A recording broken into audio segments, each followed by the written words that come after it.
Shalom, salam sehat bagi kita semua. Sebelum mendengarkan firman Tuhan, kita berdoa. Terpujilah Engkau Bapa yang pengasih, yang memberikan kesempatan bagi kami untuk mengisi beragam kegiatan sepanjang hari ini. Tuntunan firman-Mu yang akan kami dengarkan akan kami jadikan sebagai panduan, agar apa yang kami lakukan pada hari ini semata-mata seturut dengan kehendak-Mu. Dalam Yesus kami berdoa. Amin. Saudara-saudari sekalian, sapaan firman Tuhan bagi kita tertulis dalam kitab Kisah Para Rasul 16 ayat 14. Seorang dari perempuan-perempuan itu yang bernama Lydia turut mendengarkan. Ia seorang penjual kain ungu dari kota Tiatira yang beribadah kepada Allah. Tuhan membuka hatinya sehingga ia memperhatikan apa yang dikatakan oleh Paulus. Demikian firman Tuhan yang sampai kepada kita hari ini, tepatnya Senin tanggal 28 Oktober 2024, di mana dengan saat yang bersamaan ini kita sedang merayakan Hari Sumpah Pemuda yang ke-96 tahun. Tepatnya tanggal 28 Oktober 1928, pemuda Indonesia mendeklarasikan, memproklaim tentang bagaimana semangat juang dari kaum pemuda untuk mencintai negeri ini, untuk mengisi negeri ini. Ucapan dari Sumpah Pemuda yang mengatakan kami putra dan putri Indonesia mengaku bertumpah darah yang satu, tanah air Indonesia. Kami putra dan putri Indonesia mengaku berbangsa satu, bangsa Indonesia. Kami putra dan putri Indonesia mengaku menjunjung tinggi bahasa persatuan, bahasa Indonesia.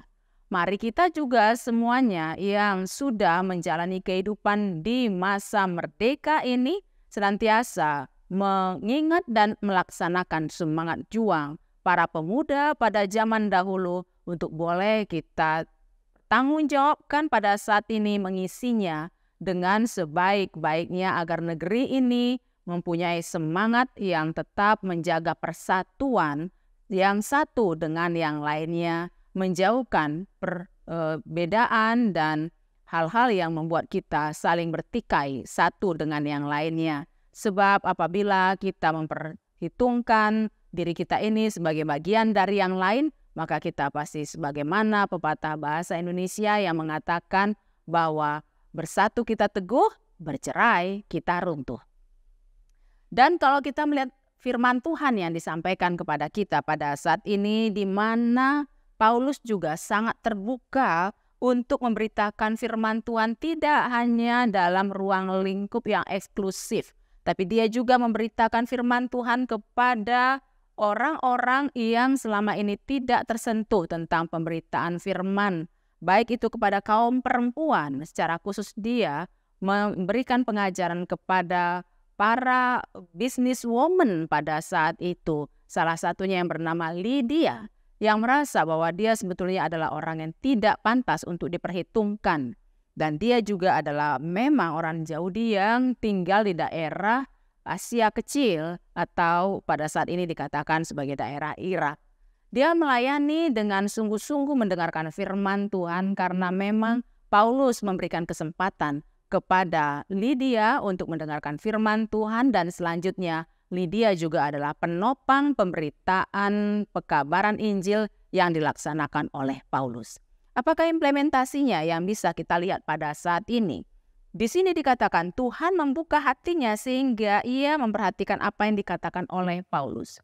Saudara-saudariku, terkadang kita bisa melihat banyak hal dalam sejarah negeri kita, banyak hal dalam sejarah kehidupan kita, banyak hal dalam sejarah gereja kita, tapi hati kita tertutup untuk mengaku dan untuk dipakai oleh Tuhan. Pada saat ini kita dipanggil untuk boleh membuka hati kita, membuka semangat juang kita untuk boleh sama-sama mengisi kesempatan yang masih Tuhan berikan kepada kita menjadi warga gereja yang baik, menjadi warga negeri ini yang baik.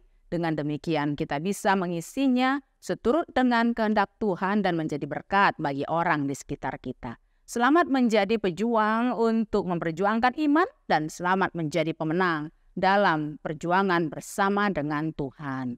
Amin. Kita berdoa. Terima kasih Tuhan, Kau berikan negeri ini dengan semangat kesatuan. Terlebih pada saat ini kami sedang merayakan Sumpah Pemuda. Kami yakin bahwa pemuda-pemudi negeri ini juga semakin Kau berkati, supaya semakin banyak jiwa-jiwa yang menyemangati dirinya dan menjadi pemenang dalam mengalahkan segala ragam godaan di atas muka bumi ini. Kami juga bersyukur untuk firman-Mu yang disampaikan kepada siapa saja tanpa ada sekat-sekat pembatasnya. Kami mau semua yang mendengarkan firman-Mu kiranya Kau berkati, Kau urapi, supaya boleh menjadi pelaku firman, dan dengan demikian kami menjadi berkat bagi sesama. Terpujilah Engkau kekal sampai selama-lamanya. Amin. Anugerah Tuhan kita Yesus Kristus dan kasih setia Allah Bapa serta persekutuan dengan Roh Kudus kiranya menyertai dan memberkati kamu sekalian. Amin.